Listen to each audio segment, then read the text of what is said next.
Hello students, welcome to सर्जेट। मेरा नाम है मोहित पंत। हम आरआरबी जेई सीबीटी की लेक्चर सीरीज कर रहे थे और इसमें हम बेसिक इलेक्ट्रिकल के जो इंपॉर्टेंट क्वेश्चंस हैं, जो आए हुए क्वेश्चंस हैं, उनकी प्रैक्टिस कर रहे थे, जो बहुत ज्यादा इंपॉर्टेंट है। ठीक है, मैं उनकी प्रैक्टिस करा रहा था आपको। चलिए आगे बढ़ते हैं, उन क्वेश्चन दोबारा प्रैक्टिस करते हैं। तो क्वेश्चन क्या है?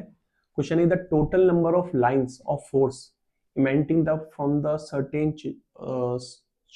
Certain charge is known as. ठीक है, देखो टोटल जो इलेक्ट्रिक फील्ड, मान लो एक मेरे पास चार्ज है, इस पे चार्ज रखा है मान लेते हैं।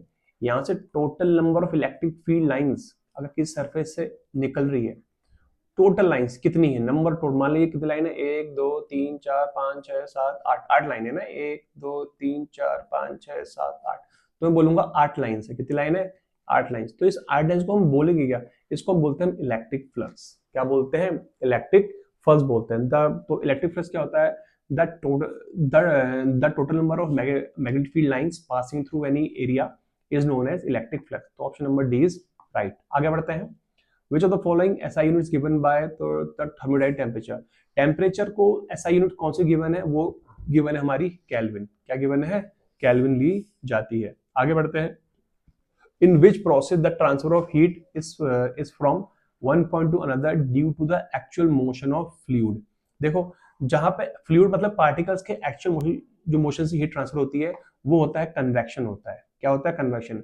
मैं आपको एग्जाम्पल से समझाता हूँ। मान लीजिए ये आग है, यहाँ पे मैंने आग बंद कर दी, ये आग जल रही है। ठीक है, अगर मेरे पास, अगर मैं इसके किसी चीज को गर्म कर रहा हूं आग के अंदर डाल के, और जो उसको हीट मिल रही है, इस मोड ऑफ को हम बोलते हैं कंडक्शन। क्या बोलते हैं? कंडक्शन। जहां पे हम हॉट बॉडी से डायरेक्ट डायरेक्ट किसी बॉडी को टच करते हैं, उसको क्या बोलते हैं? कंडक्शन बोलते हैं। ठीक है, अगर मैं इस, अच्छा नेक्स्ट क्या होता है? अगर मैं जिस आग के ऊपर, ठीक है, इस आग के ऊपर एक मेटल को रख, मतलब ये रख दूं, तो इस आग के जो गर्म फ्लूज हैं, फ्लूज मतलब जो जो मतलब ये जो पार्टिकल्स हैं, गर्म हवाएं, वो ऊपर आके इस बॉडी को क्या ये क्या कर देगी? हीट, ये हीट कर देगी। तो ऐसे मोड ऑफ हीट को हम क्या बोलते हैं? कन्वेक्शन बोलते हैं। क्या बोलते हैं? कन्वेक्शन बोलते हैं। और अगर मैं इस यहीं पे एक ऑब्जेक्ट को रख दूं और वो उसको डायरेक्टली से हीट मिल रही है, इसको हम क्या बोलते हैं? रेडिएशन बोलते हैं। क्या बोलते हैं? रेडिएशन बोलते हैं। रेडिएशन में, ठीक है, हम दूरी बनाए करते हैं और आपको हीट मिल जाती है। तो पहला मोड क्या है? कंडक्शन। क्या? कंडक्शन में हम बॉडी को ही अंदर डाल डाल देते हैं। कन्वेक्शन हम आग के ऊपर रख रहे हैं और यहाँ पे हम दूर रख रहे हैं। तो कन्वेक्शन में ही इसने जो क्वेश्चन पूछा है कि process in which the heat is transfer from one point two another through the actual motion of molecules of fluid. जो आग के मॉलिक्यूल्स है, जो एयर है, ये ऊपर जाके बॉडी को गर्म कर रही है। तो उसका सही आंसर क्या है? ऑप्शन नंबर ए, कन्वेक्शन सही है।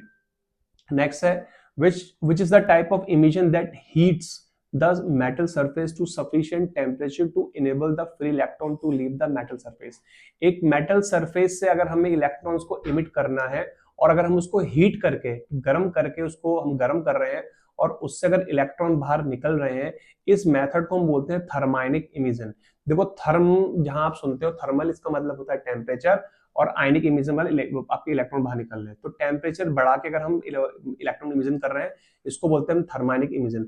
फील्ड इमिशन में क्या होता है? हम किसी उसको हाई इलेक्ट्रिक फील्ड में डाल देते हैं। वो हाई इलेक्ट्रिक फील्ड क्या करता है? कूलॉम सॉल्ट की हेल्प से इलेक्ट्रॉन्स को बाहर निकलता है। इसको बोलते हैं field emission. Photo electric emission में क्या होता है? हम उसी ऑब्जेक्ट को धूप में रख देते हैं और उससे इलेक्ट्रॉन बाहर आते हैं। जैसे एग्जाम्पल सोलर सेल्स होते हैं, तो उसको बोलते हैं photo electric emission. Thermionic emission क्या है? टेम्परेचर बढ़ा के हम इलेक्ट्रॉन बाहर निकालते हैं। और सेकेंडरी इमिशन क्या होता है? टकराव से होता है, कोलिजन से होता है। तो हमसे जो पूछा था कि टेम्परेचर वाला, तो option number C is right. आगे बढ़ते हैं।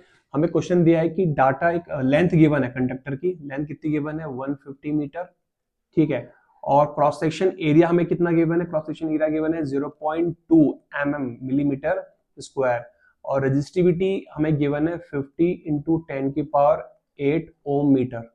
ठीक है, तो फाइंड द रेजिस्टेंस करना है। तो पहले देखो, सम मीटर में है, ये मिलीमीटर स्क्वायर है, तो उसको मीटर में चेंज करते हैं। तो 1 मिलीमीटर में कितने मीटर होते हैं? 10⁻³ मीटर होते हैं। ठीक है, तो 1 मिलीमीटर स्क्वायर में कितने हो जाएंगे? 10⁻⁶ मीटर स्क्वायर हो जाएंगे।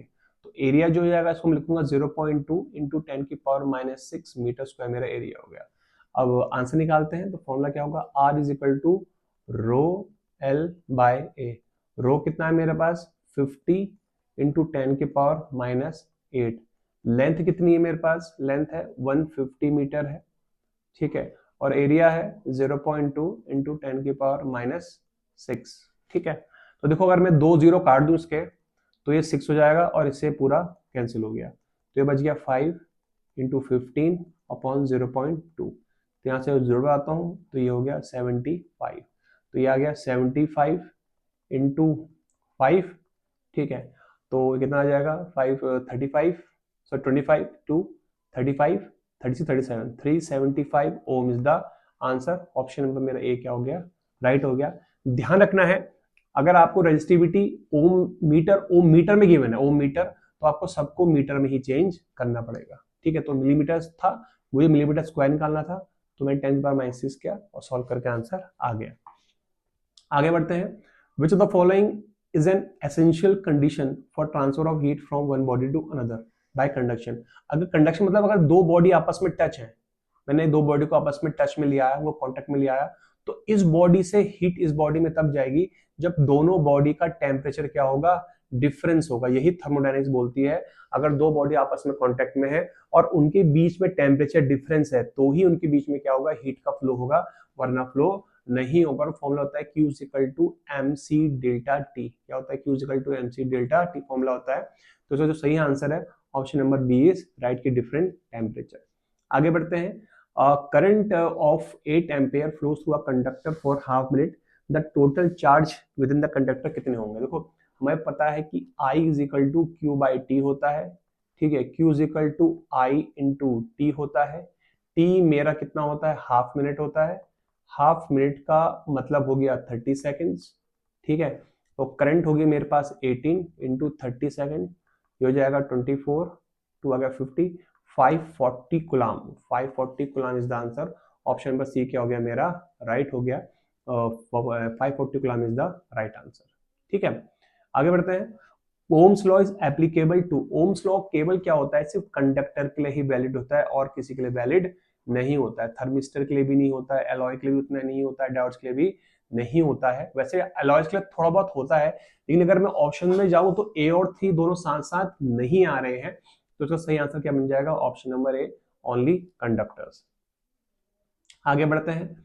1 इंटरनेशनल यूनिट ऑफ ओम कितनी होती है, इसको आप याद ही कर लो। इट इज ये 1.000449 ऑफ ओम, इसको हम नियरली क्या मान लेते हैं, 1 ओम मान लेते हैं, पर ये 0049, तो ऑप्शन नंबर इज राइट।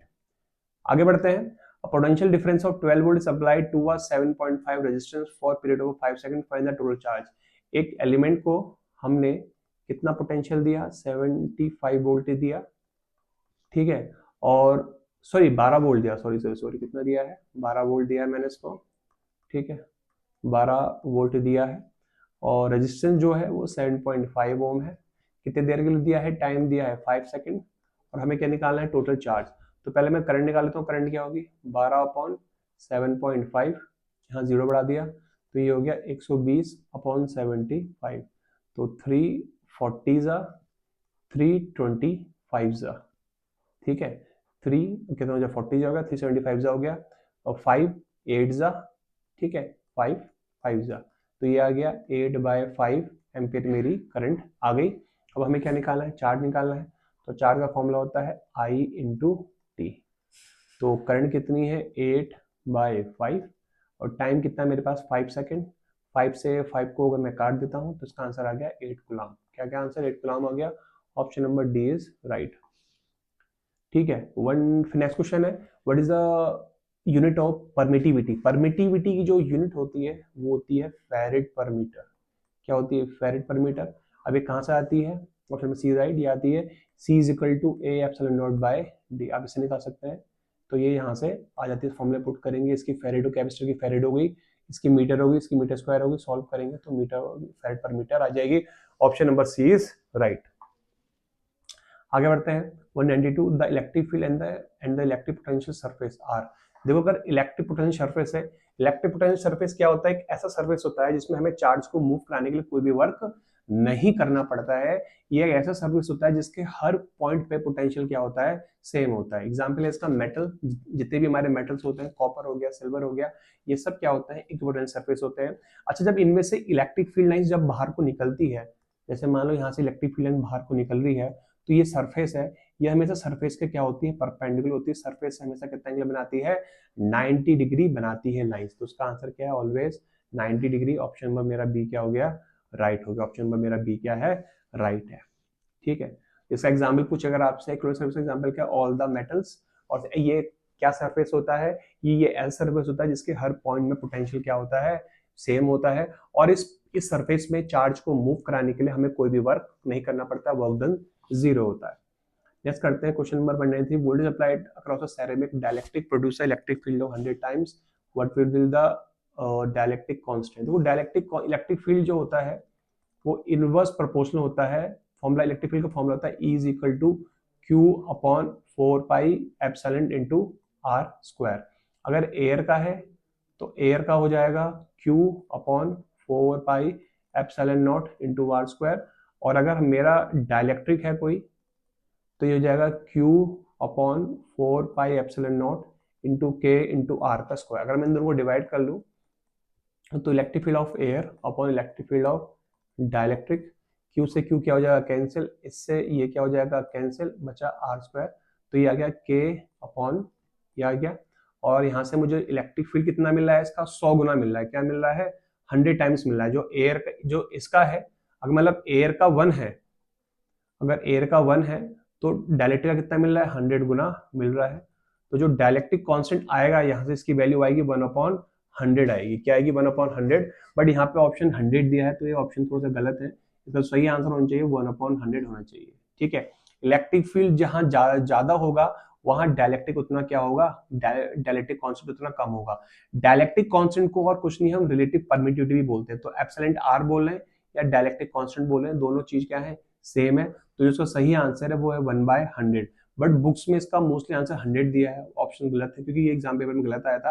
तो जो उसका सही आंसर है वो हो जाएगा 1/100। अगर हम फिजिक्स के तौर पे जाएं तो जो उसका सही आंसर है वो होगा 1/100। डायरेक्ट्रिक कांस्टेंट बोलेगा या एप्सिलॉन आर बोलेगा, रिलेटिव परमिटिविटी, तो इसकी वैल्यू कितनी होगी, 1/100 होती है। ठीक है, और इसकी कोई यूनिट नहीं होती, ये यूनिटलेस होता है। आगे बढ़ते हैं। Which of the following material has the highest value of dielectric constant. इन सब में से जो सबसे हाईएस्ट होती है वो सेरेमिक की होती है, सेरेमिक मटेरियल की होती है। और सेरेमिक मटेरियल का यूज किया जाता है हमारे इंसुलेटर्स बनाने में। ठीक है, जो हम बिजली में, जो हम इलेक्ट्रिक वायर्स में इंसुलेटर्स लगाते हैं वो सेरेमिक से बनते हैं, बिकॉज इनकी डाइलेक्ट्रिक स्ट्रेंथ बहुत हाई होती है, तो अच्छे से काम कर पाते हैं। Option number A is right. आगे बढ़ते हैं। 190 क्वेश्चन है, electrical intensity is a quantity of dash. ये स्केलर होती है, actually it is a vector quantity. क्या होती है, वेक्टर क्वांटिटी होती है। इलेक्ट्रिकल इंटेंसिटी क्या होती है, वेक्टर क्वांटिटी होती है। इसकी डायरेक्शन होती है हमेशा। ठीक है, तो ये क्या है, एक vector, sorry it is a vector quantity. ठीक है, the surface integral of normal component over a close surface enclosed by charge, this statement is associated with. देखो हमारा लेंज लॉ क्या होता है, लेंज लॉ क्या होता है, E dot ds is equal to 1/एप्सिलॉन naught into total charge enclose, net charge enclose. इसको मैं ऊपर भेज दूं तो epsilon naught into E ds is equal to q net आ गया, और एप्सिलॉन नॉट इनटू E मेरा क्या होता है, d, क्या होता है d, इसको बोलते हैं हम normal component of electric displacement. तो d dot ds equal to कितना आ गया, q नेट आ गया। तो कहीं ना कहीं जो इसका ये जो एक्सप्रेशन आया है ये गॉस लॉ से ही आया है, तो उसका जो सही आंसर हो गया गॉस लॉ हो गया। Gauss law of electric field, Gauss law दो है, एक है इलेक्ट्रिक फील्ड का और एक है मैग्नेटिक फील्ड का। तो option number B is right. ठीक है, 97 question, the potential inside a hollow sphere conductor. मेरे पास एक हॉलो स्फीयर कंडक्टर है जिसके ऊपर मैंने चार्ज प्लस डाल रखे हैं, plus plus plus plus plus करके चार्ज डाल रखे हैं। ठीक है, मैंने plus plus plus plus plus करके मैंने चार्ज यूज करा है। तो अगर हम बात करें सेंटर से लेके यहाँ तक का, तो जो इलेक्ट्रिक पोटेंशियल होता है ये यहाँ पे कांस्टेंट रहता है। क्या रहता है, कांस्टेंट होता है। और कितना कितना होगा, जो सरफेस पे होगा वही यहाँ पे भी होगा, वही यहाँ पे भी होगा, वही यहाँ पे भी होगा, वो यहाँ पे होगा, वही यहाँ पे होगा, वही यहाँ पे होगा। तो हर जगह क्या होता है, फिक्स होता है। क्या होता है, हर जगह फिक्स। अगर मान लो यहाँ पे 5 वोल्ट है तो यहाँ पे 5 volt 5 volt 5 volt 5 volt 5 volt 5 volt, surface पे भी कितना होगा, 5 वोल्ट होता है। तो हर जगह क्या होता है, कांस्टेंट होता है। It is same as that of surface. तो जितना अंदर होगा उतना ही हमारा सरफेस के बराबर ही होता है। तो option number B is right. आगे बढ़ते हैं। 198 क्वेश्चन है, two long parallel conductors carrying current in opposite direction, तो उनके बीच में फोर्स क्या होगा। तो मान लेते मेरे पास दो कंडक्टर है, ठीक है। अगर उनमें सेम डायरेक्शन में करंट जाती है तो उनके बीच में होता है अट्रैक्शन, ये दूसरे को अट्रैक्ट कर देती है, ये फ्लेमिंग रूल से निकलता है, ठीक है। और अगर दोनों में करंट की डायरेक्शन क्या है, ऑपोजिट है, क्या है, अपोजिट है, तो एक दूसरे को रिपेल करती है, क्या करती है, रिपेल। तो सेम डायरेक्शन होगी, सेम डायरेक्शन है, तो इनके बीच में क्या होता है, अट्रैक्शन होता है। आप ध्यान रखना, बहुत बार क्वेश्चन आता है, ठीक है। और अगर अपोजिट डायरेक्शन है, ठीक है, तो इनके बीच में क्या होता है, रिपल्शन होता है। तो उसका जो सही आंसर हो गया वो क्या हो गया, डायरेक्शन कैसी अपोजिट है तो उनके बीच में क्या होगा, रिपल्शन होगा।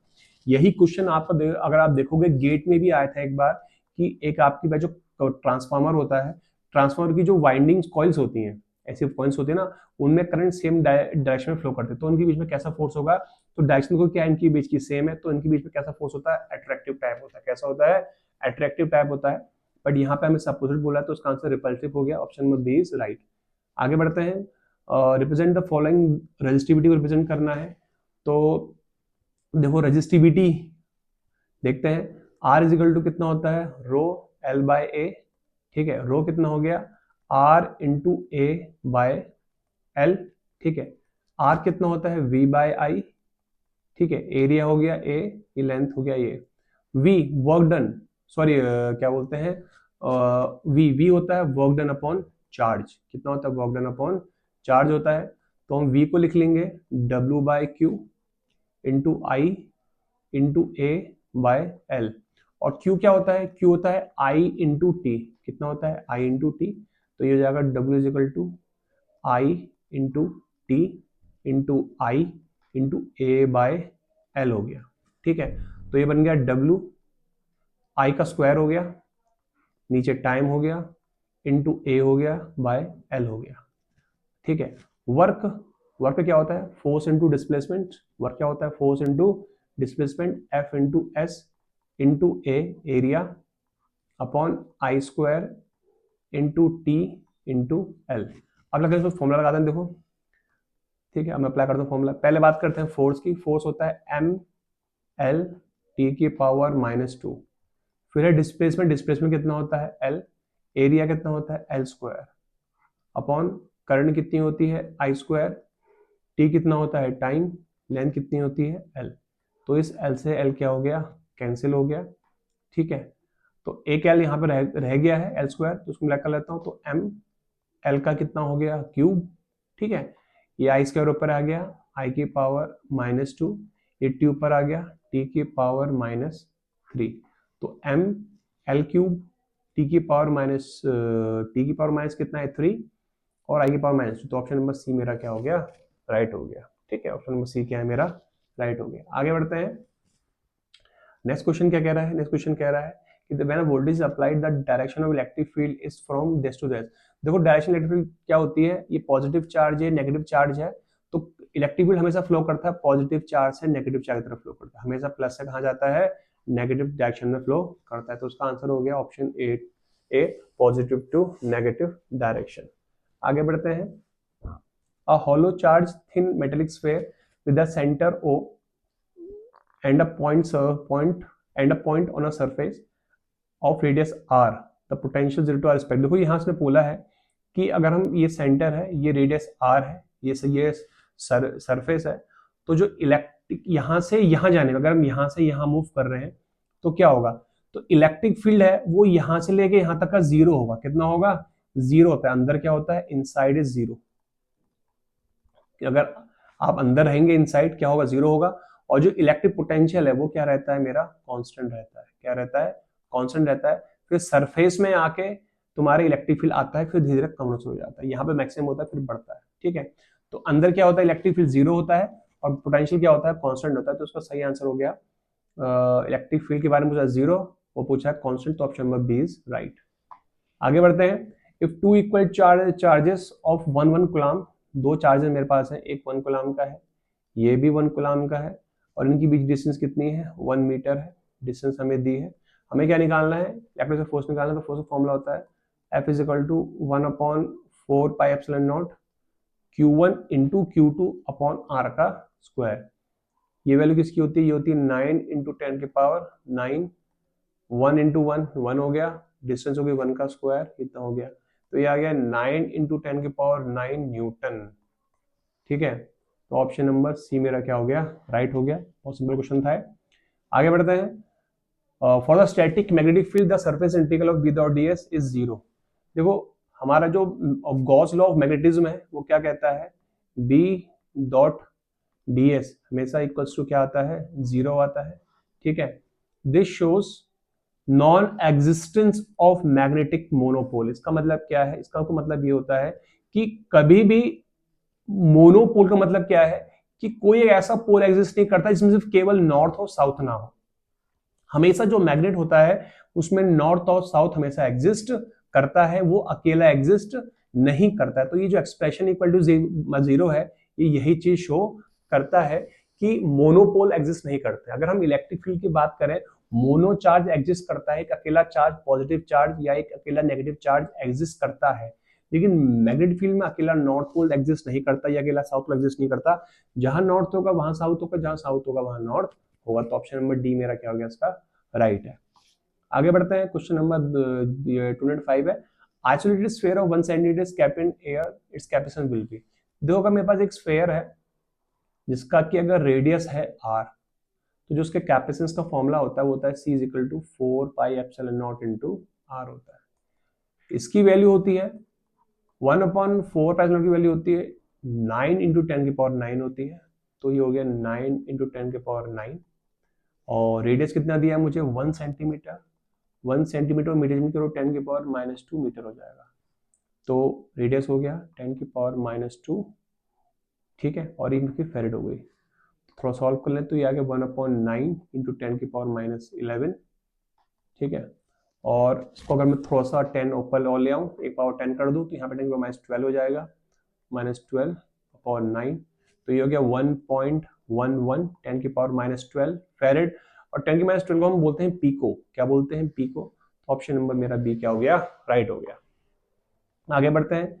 विच of the following is not actually measured, line charges, Gauss law, powerful point factor, displacement current, Ampere's law, repeat by. ठीक है, तो जो सही आंसर है लाइन चार्ज, गॉस लॉ, ये आपस में मैच नहीं खाते। गॉस लॉ हमेशा सरफेस चार्ज की बात करता है। अगर हम इलेक्ट्रिक फील्ड की बात करें तो E dot D S equal to 1/एप्सिलॉन नॉट इंटू क्यू बोलता है। और अगर हम मैग्नेटिक फील्ड वाले की बात करें तो B dot D S equal to क्या होता है, जीरो होता है। इन दोनों केस में सरफेस चार्ज डिस्ट्रीब्यूशन है, लाइन चार्ज डिस्ट्रीब्यूशन बिल्कुल भी नहीं है। तो ऑप्शन नंबर ए रैंक हुआ है। पावरफुल ऑफ पॉइंटिंग वेक्टर पावरफ्लो आपको मतलब बताता है कि इलेक्ट्रोमैग्नेटिक फील्ड इलेक्ट्रोमैग्नेटिक फील्ड में जो पावर होती है वो कितनी होती है, पॉइंटिंग वेक्टर के बराबर होती है। डिस्प्लेसमेंट करंट क्या होता है, एक्चुअली इट इज एन ये जो मॉडिफिकेशन होता है क्या होता है, एम्पेयर लॉ का। और बायर सावर्ट लॉ में मैग्नेटिक फील्ड निकालते हैं। तो ये सारे सही है, option number A is wrong. ठीक है, बात नेक्स्ट क्वेश्चन क्या है कि around a point charge equivalent surface are. ठीक है, अगर मेरे पास एक पॉइंट चार्ज है तो जो इक्विवेलेंट सरफेस होता है वो स्फेरिकल फॉर्म में होता है। यहां से लाइन निकलेंगी, यहां से क्या होती है, सारी लाइनें निकलती हैं। ठीक है, तो अगर हम इक्विवेलेंट सरफेस बनाए तो क्या शेप का बनेगा, it is form of spherical. किस शेप का आता है, ये स्फेरिकल शेप का आता है, पूरा गोल गोल फॉर्म ले लेता है। तो इसका सही आंसर हो गया ऑप्शन नंबर ए, स्फेरिकल। एक पॉइंट चार्ज है तो अगर उसका हम इक्विपोटेंशियल सरफेस बनाए वो एक बॉल की तरह बन जाएगा। तो option number B is right. आगे बढ़ते हैं। Dash is a unit of electric dipole movement. Electric dipole movement क्या होता है, अगर मेरे पास दो चार्ज है, ठीक है, ये प्लस क्यू माइनस क्यू, और इनको हमने एक डिस्टेंस पे रखा है और मान लेते हैं वो डिस्टेंस है 2a। डिस्टेंस कितनी है, 2a। तो ये बन गया एक इलेक्ट्रिक डायपोल बन गया। और जो इनका एक इलेक्ट्रिक डायपोल मूवमेंट क्या बताता है, इस इलेक्ट्रिक डायपोल की स्ट्रेंथ बताता है। और इसका फॉर्मूला होता है P is equal to Q into 2a। Q into 2a ये एक वेक्टर क्वांटिटी होती है। क्या होती है, वेक्टर क्वांटिटी होती है। और ये डायपोल की स्ट्रेंथ को रिप्रेजेंट करती है। अगर हम इसकी यूनिट की बात करें तो हमसे यूनिट पूछा गया है, क्योंकि यूनिट क्या होती है, कुलाम, डिस्टेंस की मीटर। तो इसका आंसर हो गया कुलाम मीटर। ऑप्शन नंबर मेरा बी क्या हो गया, राइट हो गया। ठीक है, आगे बढ़ते हैं। The electric field lines are. Electric field कैसी होती है, ये स्मूथ भी होती है, कर्व शेप की भी होती है। ये स्ट्रेट भी मूव करती है और कर्व शेप में भी मूव करती है। तो दोनों सही है। ऑप्शन नंबर सी क्या है, इसका राइट है। सीधी भी मूव करती है और कर्व में भी मूव करती है। ठीक है, नेक्स्ट क्वेश्चन क्या है, 1 इलेक्ट्रिक हॉर्स पावर। एक इलेक्ट्रिक हॉर्स पावर कितना होता है, लगभग 146 वॉट के आसपास होता है। इसको शॉर्ट फॉर्म के बाद एचपी बोलते हैं या कई बार बीएचपी भी बोलते हैं, ब्रेक हॉर्स पावर। डिपेंड करता है कहाँ का लिया, क्योंकि ब्रिटिशर्स वाले इसको ब्रेक हॉर्स पावर बोलते हैं, ये यूएस वाले एचपी बोलते हैं। तो उसकी नियरली वैल्यू 746 वॉट के आसपास होती है, कई बार इसको 745 बोल देते हैं। तो it is 746 watt. Option number B is right. The total electric flux through any closed surface surrounding charge is equal to the amount of charge enclosed. The above statement is, ठीक कुछ नहीं है, तो बहुत सिंपल है। It is a Gauss law of electric field. कितना होता है, E dot D S is equal to 1/epsilon in total net charge enclosed. तो ये गॉस लॉ ऑफ इलेक्ट्रोस्टैटिक बोल सकते हैं या Gauss law of electric field. Option number C मेरा क्या हो गया, इसका राइट आंसर हो गया। ठीक है, तो ओके देन, आज के लिए इतना ही। आज हमने काफी क्वेश्चन की प्रैक्टिस करी, मैंने आपको और डिटेल्स में समझाया इनके आंसर। साइंस में मैंने आपको ये भी समझाया कि अगर इसके रिगार्डिंग कुछ और भी क्वेश्चन बन सकता है, मैंने आपको बहुत पूरा समझा दिया। इन केस अगर आपको किसी क्वेश्चन में डाउट है, आपको लगता है कि इसका ऑप्शन ये होना चाहिए, अगर आपको कोई भी कॉन्सेप्चुअल डाउट है, तो मुझसे आप कमेंट सेक्शन में जाके उस क्वेश्चन के रिगार्डिंग पूछ सकते हैं कि इसमें क्या डाउट है। मैं आपको नेक्स्ट लेक्चर में उसको क्लियर करके मतलब बता दूंगा। अगर आपके डाउट्स होंगे तो वो क्लियर कर दूंगा। ठीक है, तो ओके देन, आज के लिए इतना ही। आपको वीडियो पसंद आए, please like it, share it and subscribe the channel. Thank you.